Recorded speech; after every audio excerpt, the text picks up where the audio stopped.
The Council's judgment, the Galactic Governance Assembly Hall stretched across 3 kilometers of polished crystal floors.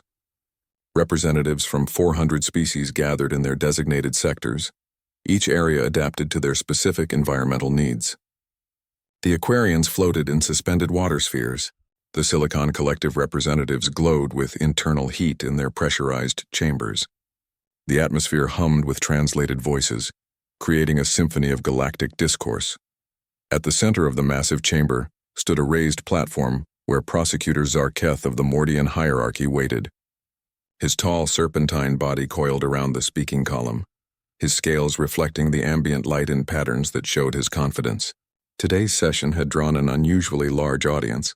Word had spread quickly through the galactic networks that someone was actually proposing the permanent removal of an entire species from protected space. The crystalline chime rang 3 times, signaling the start of proceedings. High Arbiter Velshara, an ancient being whose species had founded the Assembly 2 million years ago, materialized at the central podium. Her form was barely physical, more energy than matter, pulsing with soft blue light. This assembly recognizes Prosecutor Zarketh of the Mordian hierarchy.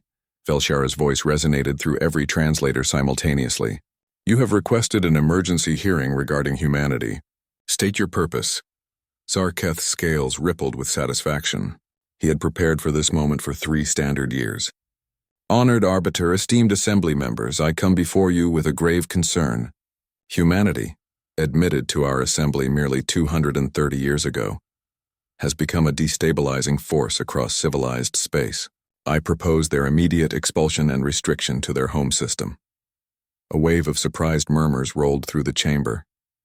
The Felixian delegate, whose species resembled large felines with opposable thumbs, actually laughed. The humans? Those tiny beings who barely reach our shoulders? The ones who live such short lives they barely have time to learn anything? More laughter echoed across the hall. The humans had been something of a curiosity when they were discovered. They had only just achieved faster-than-light travel using primitive fusion drives. Their worlds were sparse, their technology laughable compared to even the youngest spacefaring species. Most assembly members viewed them as harmless newcomers who would eventually find their niche in galactic society. In the human delegation section, Ambassador David Chen sat motionless. He was a middle-aged man by human standards, his dark hair showing streaks of gray. His face remained carefully neutral, his hands folded calmly on the armrest. Behind him sat 3 other human representatives, all maintaining the same composed silence. They had been expecting this hearing. They had prepared for it. Zarketh's scales darkened, showing his irritation at the assembly's amusement. Mock if you wish, but I have documented evidence of 73 separate incidents involving humans over the past 2 centuries. Each incident demonstrates a pattern of behavior that threatens galactic stability. 73 incidents in 2 centuries? Counselor Thexara of the Brilliant Collective called out. His crystalline form chimed with what could only be described as skepticism. The Cravath species had 73 incidents in their first decade. They turned out to be excellent trade partners once they understood our customs. The nature of these incidents is what concerns me, Zarketh insisted. He activated the holographic display system, the central chamber filled with a 3-dimensional projection visible from every seat.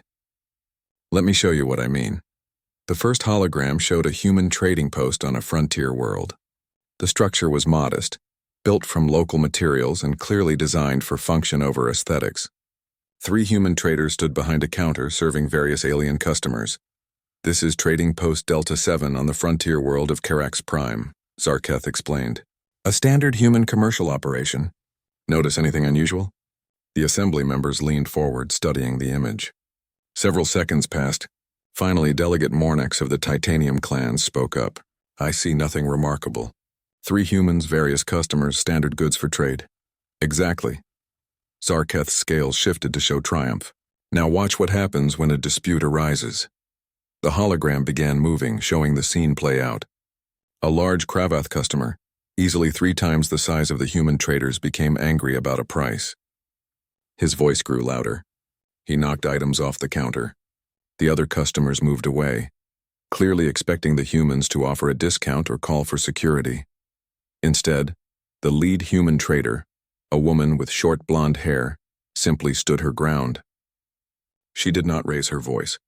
She did not back away. She looked up at the massive alien and calmly repeated the price. The Cravath reached across the counter to grab her. Before his hand made contact, the woman caught his wrist with surprising speed.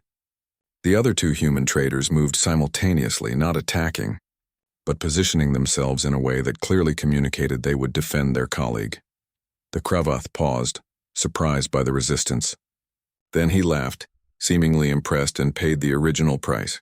The transaction completed normally, and the humans went back to serving other customers as if nothing had happened. You see? Zarketh gestured at the frozen image.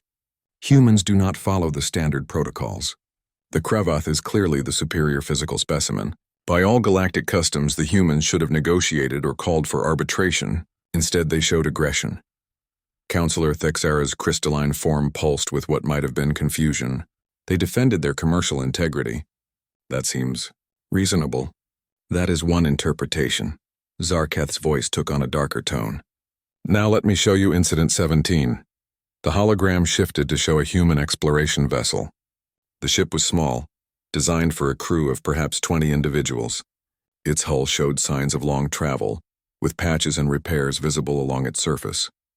The name painted on the side read Horizon Seeker. This vessel entered a region of space claimed by the Vexthor Dominion, Zarketh explained. The Vexthor are, as you all know, extremely territorial. They sent 3 warships to escort the humans out of their space. The hologram showed the 3 Vexthor warships approaching. Each was easily 10 times the size of the human vessel. Their weapons ports were open, a clear sign of their readiness to enforce their territorial claim. The Vexthor commander's transmission played through the chamber. Human vessel, you have violated Vexthor space.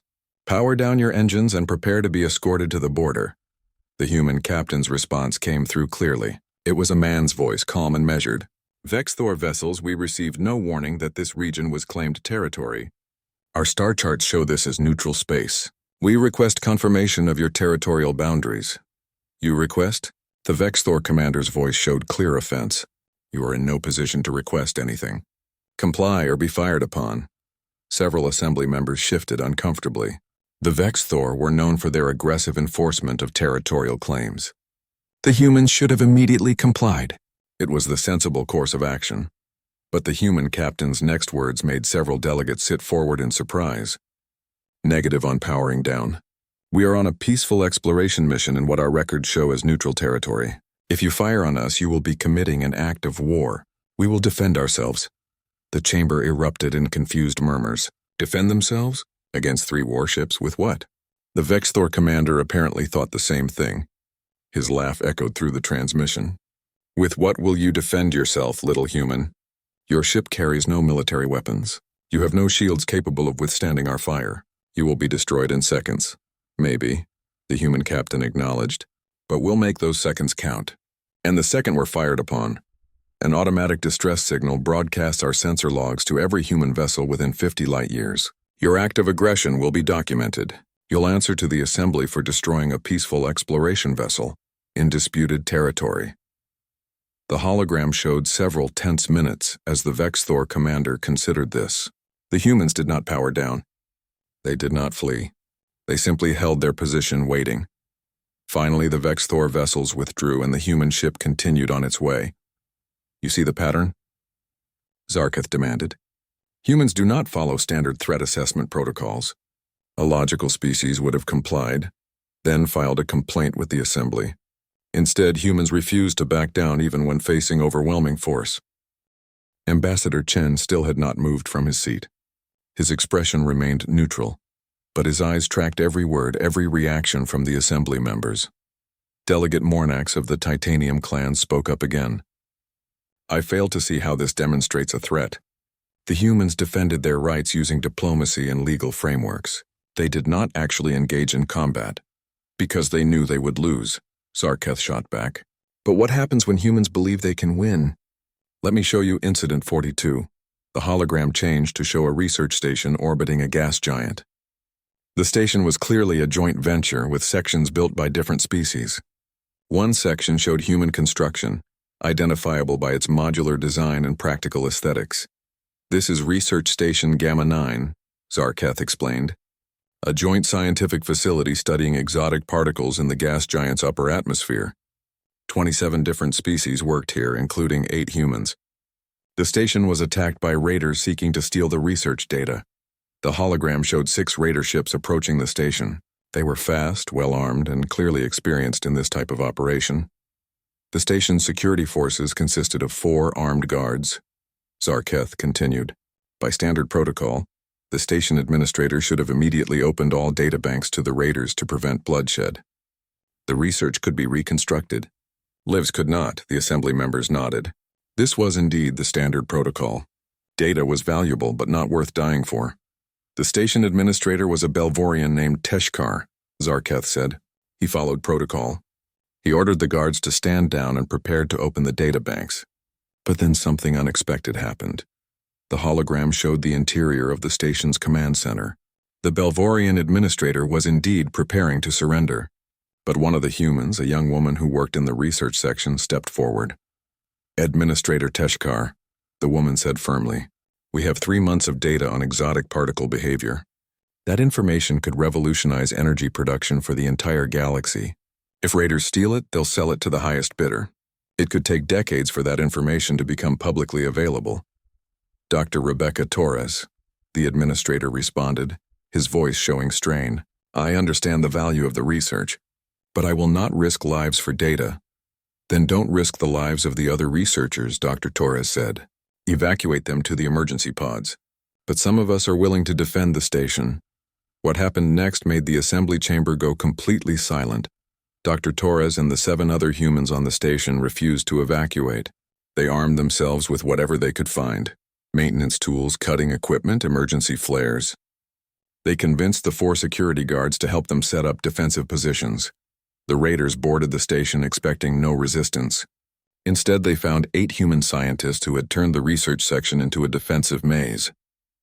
The humans used their knowledge of the station's layout, vented atmosphere in certain sections to disable raider equipment, created improvised explosives from research materials, and fought with a coordination that suggested military training. The battle lasted for 2 hours. At the end, 3 raiders were dead, the others had fled, and the research data remained secure. 5 humans were injured. 1 security guard had died protecting the researchers. But they had won. The hologram showed Dr. Torres in the aftermath, covered in blood from a head wound but still standing, still alert, checking on her colleagues and securing the databanks. Zarketh let the silence stretch before speaking. Scientists. Not soldiers. Not security personnel. Scientists armed with maintenance equipment defeated experienced raiders. This is what concerns me about humans. For the first time since the hearing began, Ambassador David Chen stood up. His movement was slow, deliberate. Every eye in the chamber turned to him. Honored Arbiter, Chen said quietly, may I respond to these allegations? High Arbiter Velshara's energy form pulsed thoughtfully. The floor recognizes Ambassador Chen of humanity. Chen walked down to the main floor. His steps echoed in the now silent chamber. He stopped next to Zarketh at the central platform. Prosecutor Zarketh has shown you 73 incidents, Chen began. His voice was calm, conversational. He characterizes them as evidence that humans are dangerous and unpredictable.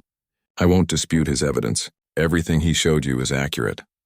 Several assembly members looked surprised that Chen was admitting this so readily. But I would like to provide context, Chen continued. Not to excuse our behavior, but to help you understand it. He activated the holographic controls. Before I do that, I want to show you one more incident. One that Prosecutor Zarketh did not include in his presentation. A new hologram appeared. This one showed a civilian transport ship, clearly marked with medical symbols.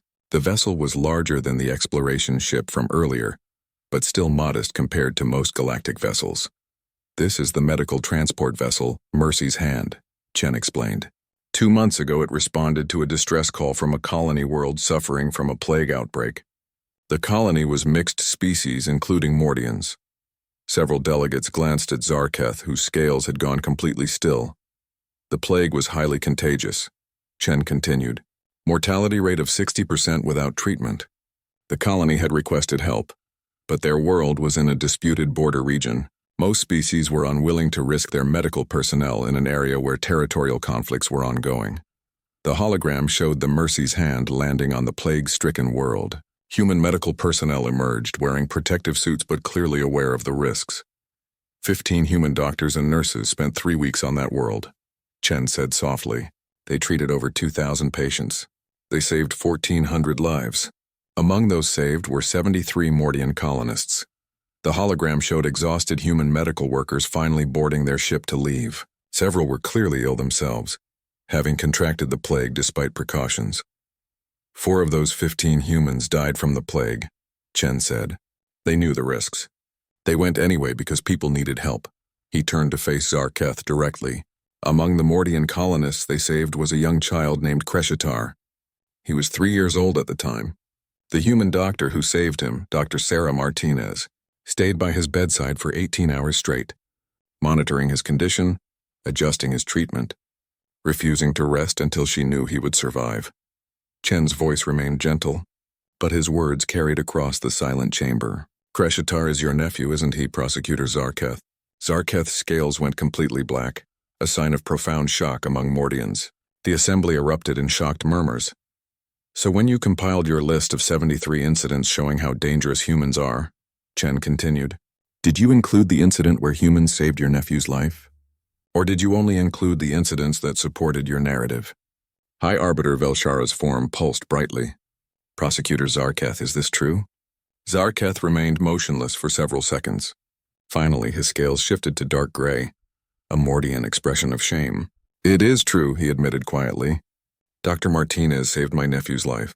But that does not change the fact that humans are unpredictable and refuse to follow standard protocols. You're absolutely right, Chen agreed, surprising everyone. We are unpredictable. We do refuse to follow certain protocols, and I'm prepared to explain exactly why, and to show you one final piece of evidence that might change how you view humanity. He looked up at High Arbiter Velshara, but this evidence is difficult. It shows humans at both our best and our worst. I want the Assembly's permission to present it, because once you see it, you cannot unsee it. You will understand humans completely, and that understanding may disturb you. The chamber went completely silent. Every delegate waited to hear what evidence could possibly be so significant. High Arbiter Velshara pulsed with what might have been curiosity. You have permission, Ambassador Chen.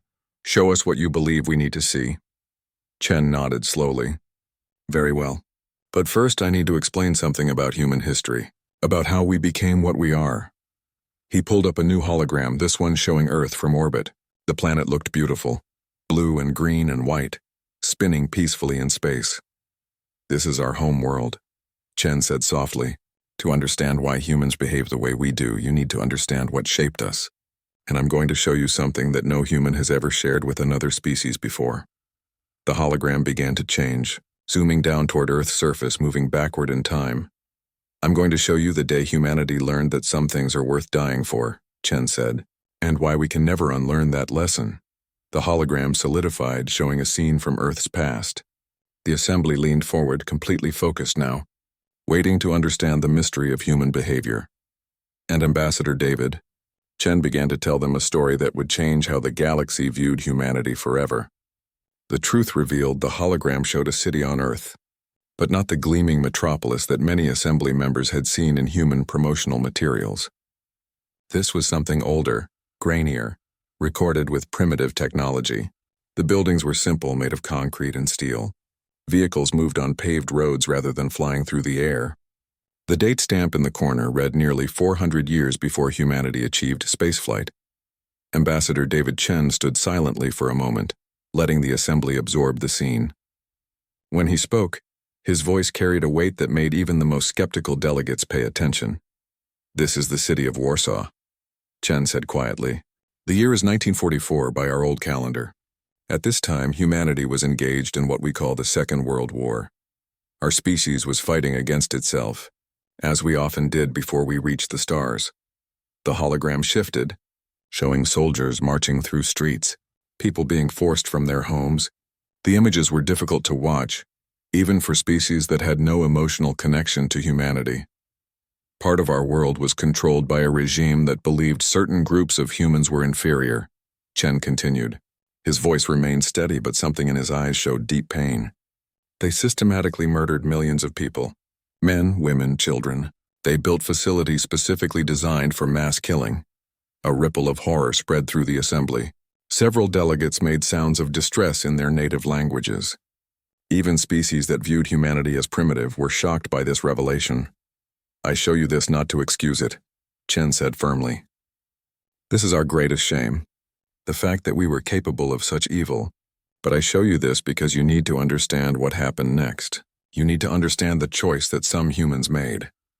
The hologram zoomed in on a specific building. It looked like a factory or warehouse surrounded by high walls and guard towers. "This is one of the places where people were imprisoned before being killed," Chen explained. "Inside these walls were 15,000 people waiting to die. The regime's soldiers controlled the facility with weapons and organization. The prisoners had nothing.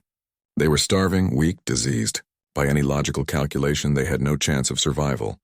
Zarketh's scales had returned to a neutral gray. He watched the hologram with unexpected intensity. "What happened?" he asked quietly. "They chose to fight," Chen said simply.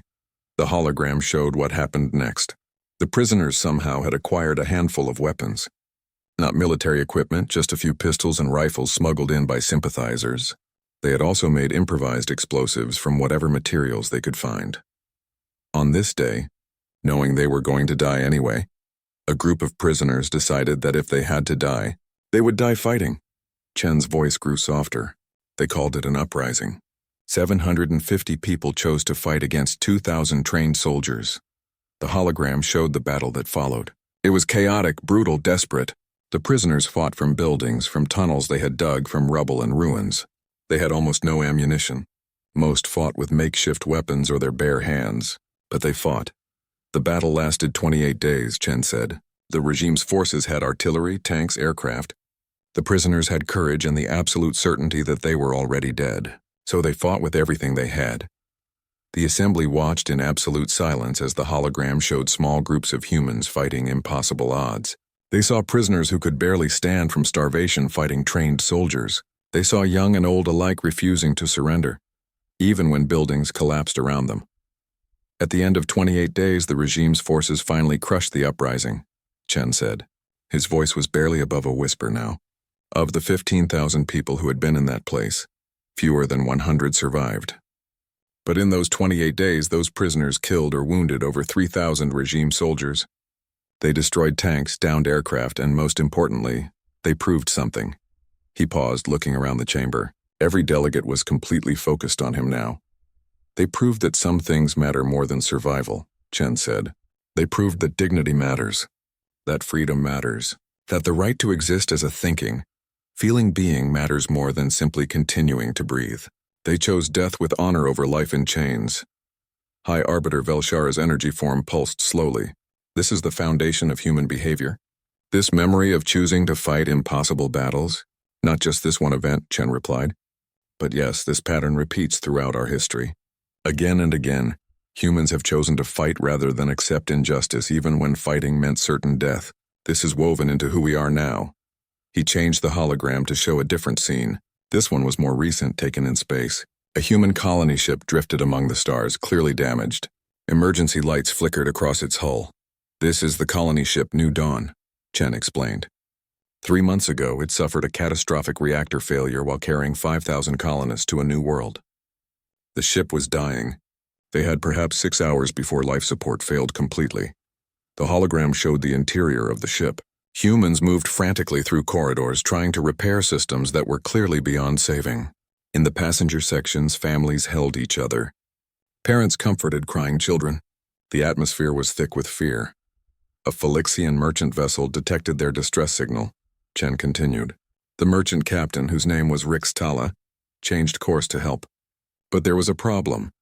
The hologram showed the Phylixian ship approaching. It was smaller than the colony ship, designed for cargo rather than passengers. Captain Rixitala could only evacuate 1,200 people before his own life support would be overwhelmed, Chen said. He transmitted this information to the New Dawn. He said he would take as many as he could, prioritizing children and those with critical medical needs. Delegate Mornax of the Titanium clans leaned forward. A difficult choice, but the logical one. Save who you can. That's what Captain Rixtala thought, Chen agreed.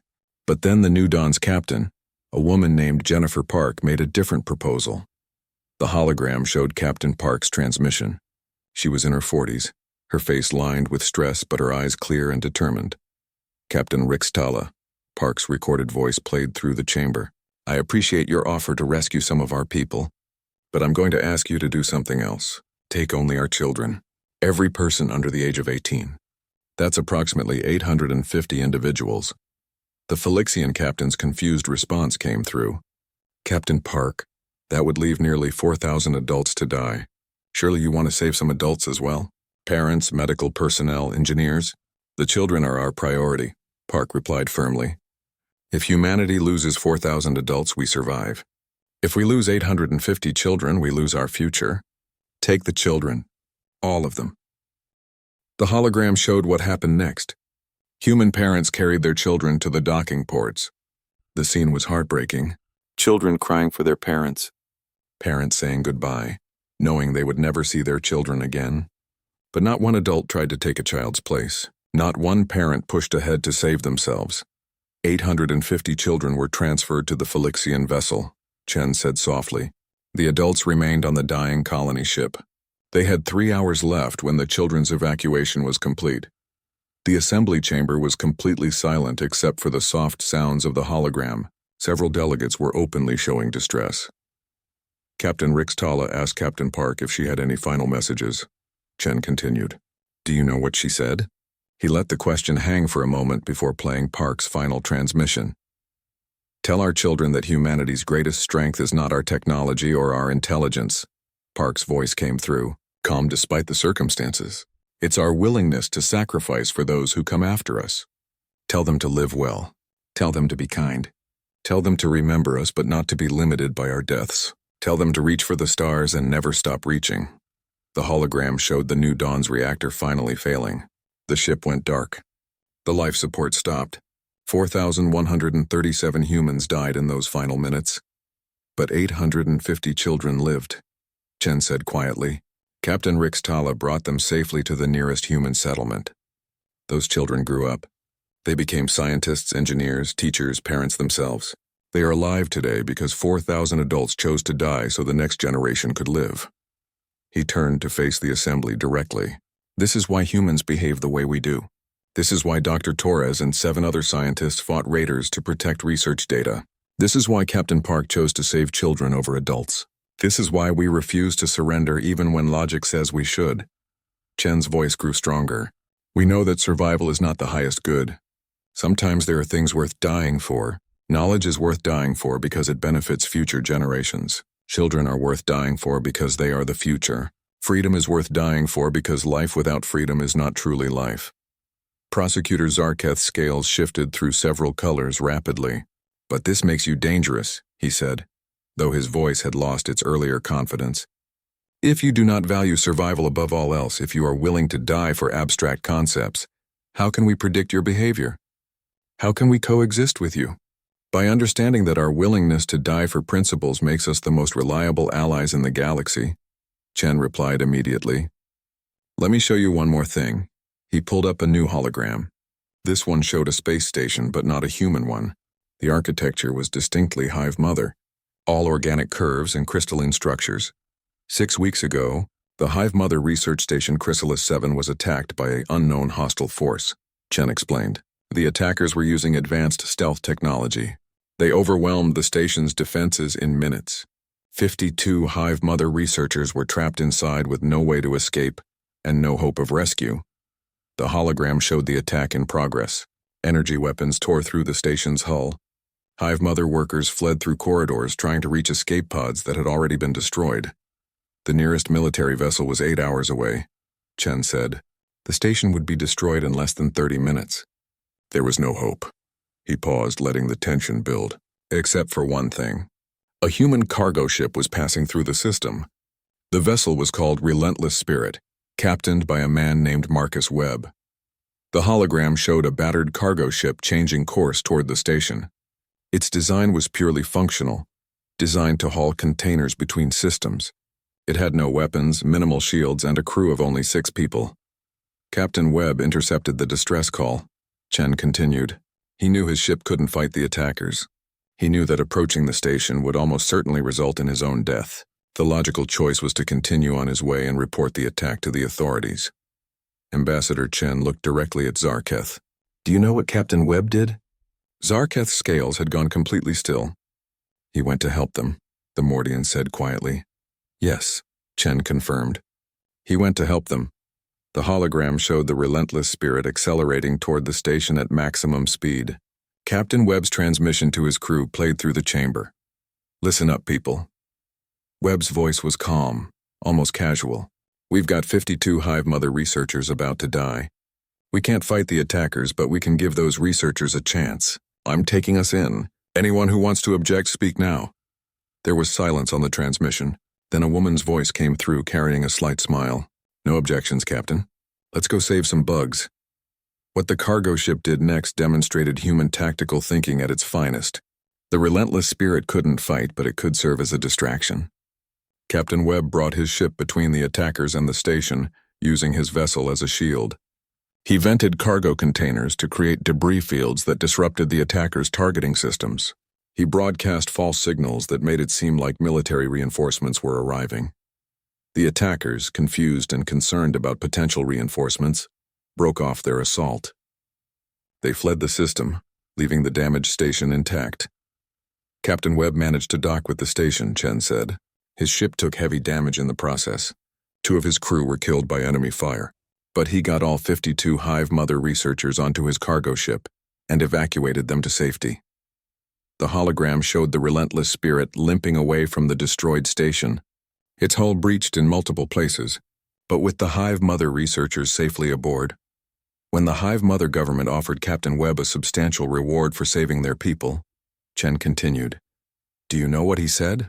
He played Webb's response. The human captain, his face showing exhaustion and grief for his lost crew members, looked into the camera with sad eyes. I don't want a reward, Webb said quietly. I want you to remember that 2 of my crew died saving your people. Their names were Sarah Rodriguez and James Chen. They were good people, kind people. They didn't hesitate when I told them we were going in. Remember them. That's all I ask. The hologram faded. Ambassador Chen stood in the center of the silent chamber, his hands folded calmly. This is humanity, Chen said softly. Yes, we refuse to surrender when logic says we should. Yes, we fight impossible battles. Yes, we are unpredictable and often irrational. But we are also the species that will die for strangers, that will sacrifice everything to protect the helpless, that will stand between danger and innocent people, even when standing there means certain death. He turned to face Prosecutor Zarketh. You asked how the galaxy can coexist with us. I'll tell you how. Trust that when crisis comes, when danger threatens, when darkness rises, humans will be there. We'll stand with you. We'll fight beside you. We'll die for you if necessary. Not because it's logical. Not because it's safe, but because it's right. High Arbiter Velshara's energy form pulsed brightly. You are asking the Assembly to accept humanity despite your unpredictable nature? No, Chen replied firmly. I'm asking the Assembly to accept humanity because of our unpredictable nature. In a galaxy where most species follow logical protocols, where decisions are made based on survival calculations and risk assessments, humans offer something different. We offer certainty. Several delegates looked confused. Certainty? From the most unpredictable species?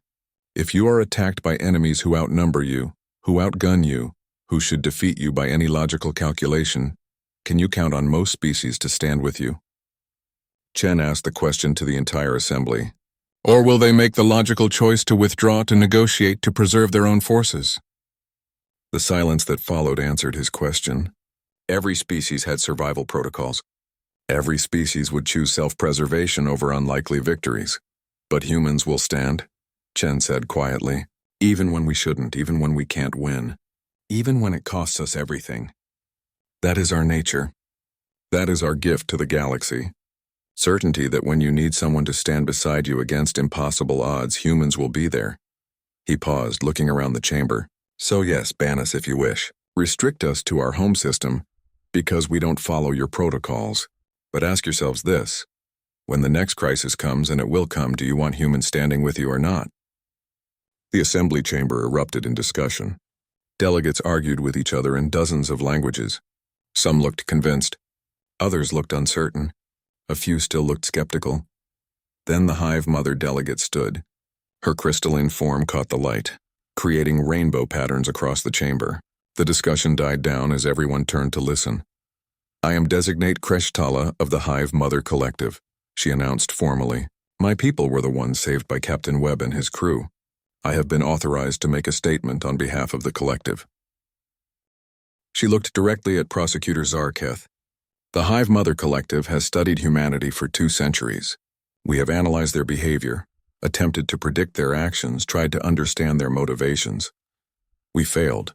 Humans remained incomprehensible to us." Krishtala's form seemed to pulse with emotion, unusual for the normally stoic hive species. "But 6 weeks ago, when Captain Webb sacrificed 2 of his crew to save 52 of our researchers, we finally understood. Humans operate on a principle that the hive has never encountered before. They believe that all sapient life has inherent value, not value based on usefulness, not value based on relationships or alliances, but inherent value simply for being alive and aware." She turned to address the entire assembly. "This makes them act in ways that seem irrational. They save enemies. They fight for strangers. They die for abstract principles.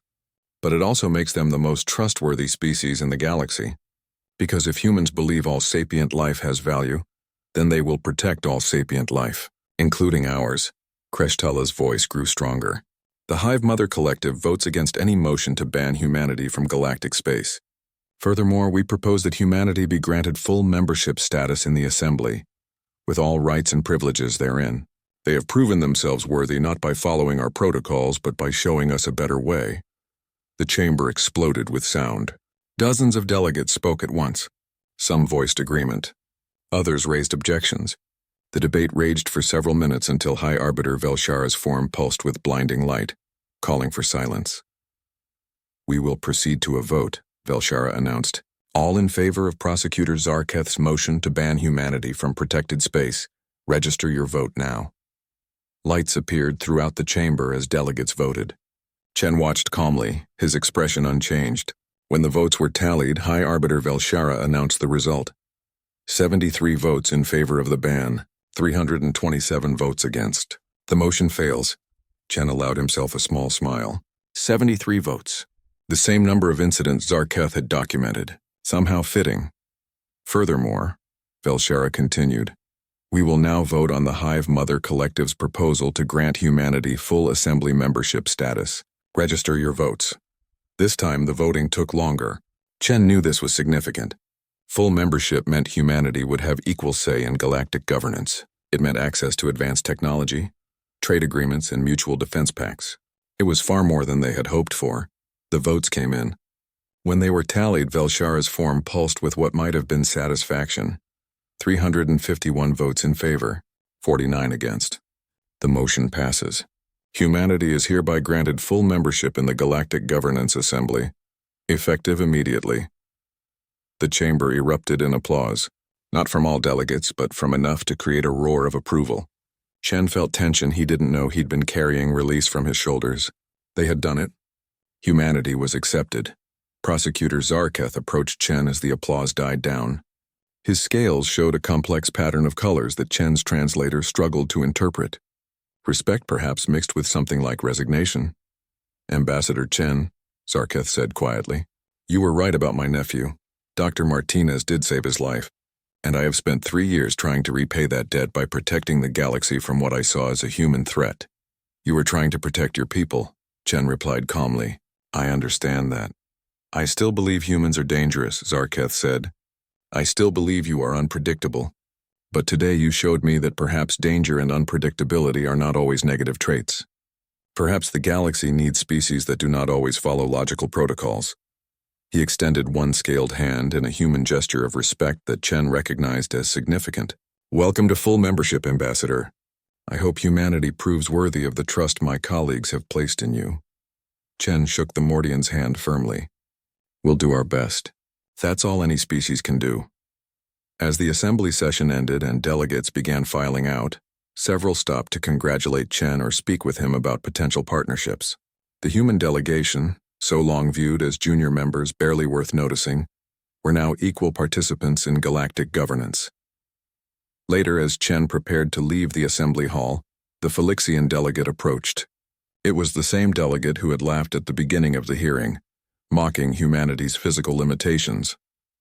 "Ambassador Chen," the Phylixian said, his voice carrying genuine curiosity, "I have a question if you don't mind." "Of course," Chen replied.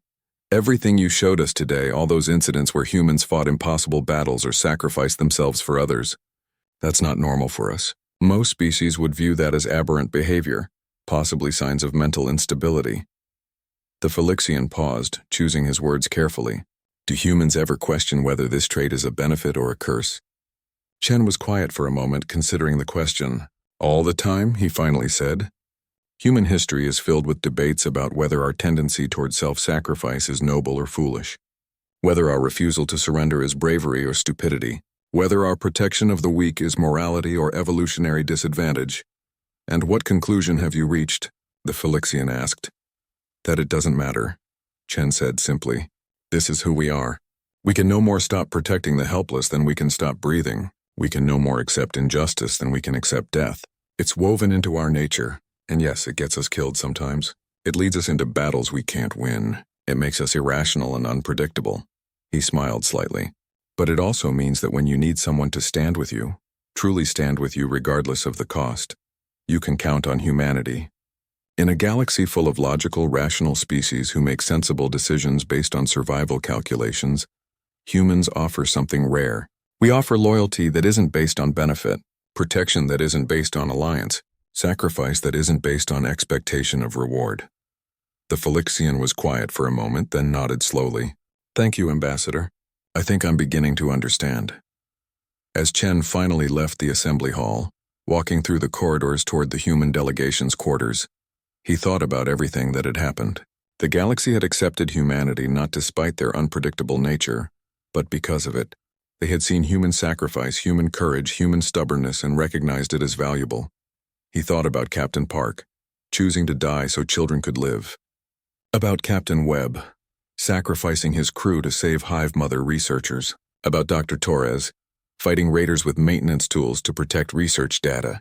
About all the thousands of humans throughout their brief galactic history who had stood up when logic said to sit down, who had fought when sense said to surrender, who had sacrificed when calculation said to preserve. "We're going to make mistakes," Chen said quietly to himself as he walked. "We're going to be irrational and unpredictable and sometimes foolish, but we're also going to be there when others need us. We're going to stand when others flee. We're going to fight when others surrender. We're going to die so others can live." He reached the human quarters where his delegation was waiting. They had been watching the proceedings remotely. When he entered, they erupted in cheers. Full membership, equal status, acceptance. But Chen knew the real work was just beginning. Now humanity had to prove they were worthy of the trust the galaxy had placed in them. They had to show that their unpredictability was an asset, not a liability. They had to demonstrate that their refusal to surrender made them reliable allies, not dangerous loose cannons. As he looked at his team, seeing their joy and relief and hope, Chen felt the weight of responsibility settle on his shoulders. Humanity had been given a chance. Now they had to make the most of it. Outside the windows, the stars turned slowly. Somewhere out there, humans were continuing to do what humans did. Exploring, trading, researching, living their lives. Some were probably getting into trouble. Some were probably making decisions that would seem irrational to other species. Some were probably preparing to fight battles they couldn't win or make sacrifices that made no logical sense. And that was okay, because that was humanity. Unpredictable, irrational, stubborn, self-sacrificing humanity. The species that refused to quit. The species that stood with the weak. The species that fought for principles instead of profit. The galaxy had laughed at the idea of banning them. Then the galaxy had seen what humans truly were, and the galaxy had chosen to embrace them. Now humanity just had to live up to that choice. And knowing humans, Chen thought with a slight smile, they would probably do it in the most unpredictable, irrational, impossible way imaginable, and somehow, it would work, because that was what humans did.